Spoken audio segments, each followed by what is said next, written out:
Hey, good morning. Let's go over today's trade plan.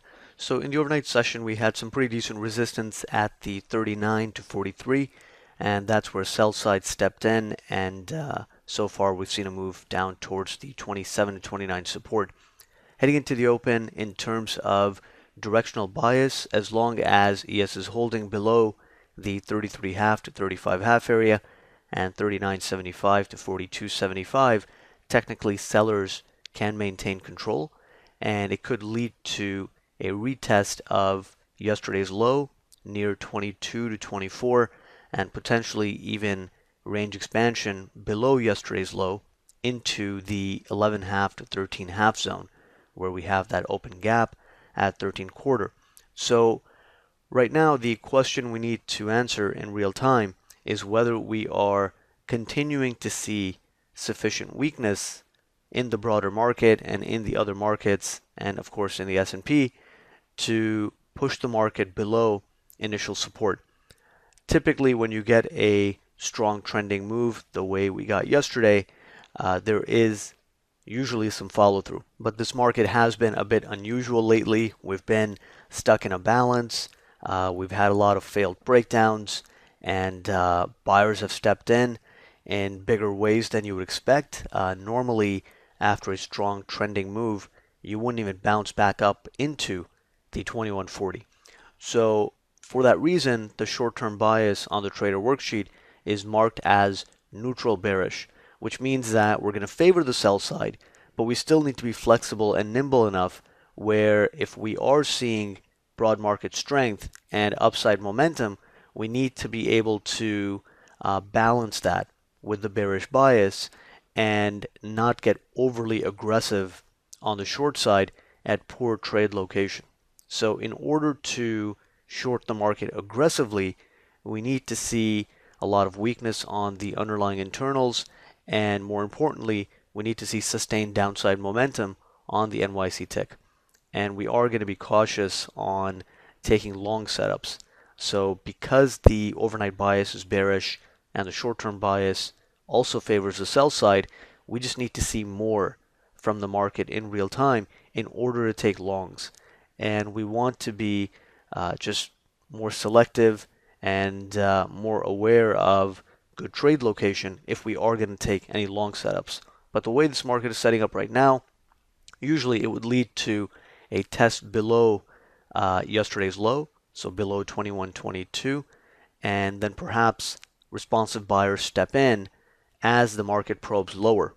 Now, the next important zone below 22 to 24 is down at 11 half to 13 half and 07 half to 08 half, and then the larger time frame support is 2100 quarter, 2102 quarter. We don't necessarily have to go all the way down into the 2100 quarter to 02 quarter, but 11 half to 13 half is very much within range. Same goes for 07 half to 08 half. But those are areas where if we were exhausted into those zones, responsive buyers could step in and we could get a bounce back up into the 22 to 24 zone. Again, it's something we are going to have to assess in real time to determine just the level of weakness we're seeing on the day.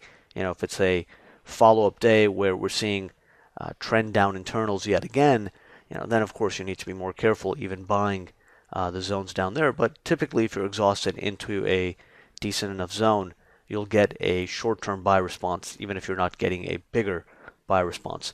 So right now, we do have to be fairly flexible and nimble on the day time frame as the market tries to figure out whether yesterday's breakdown is going to stick and it's going to be a legitimate balanced breakdown that leads to some follow through and a test of 11 half to 13 half and filling the gap at 13 quarter, or is this going to turn out to be yet another failed breakdown attempt where we simply kind of expand the balance and then just continue trading within a range.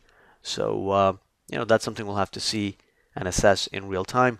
On the upside, a breakout above 39.75 to 42.75 would really put this whole breakdown idea into question and for the most part invalidate yesterday's breakdown. So from there we can get a move up into 46 to 48 and possibly even 51.75 to 53.75.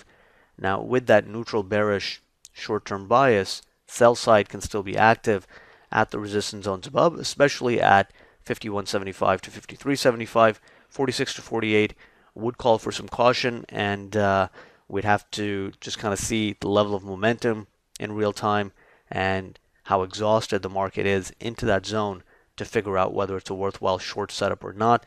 Because really, if the market's going to continue to be bearish, we should not get back above 39.75 to 42.75. So that's a very key spot right now in the market. And ideally, if sellers are going to maintain control, we hold below that.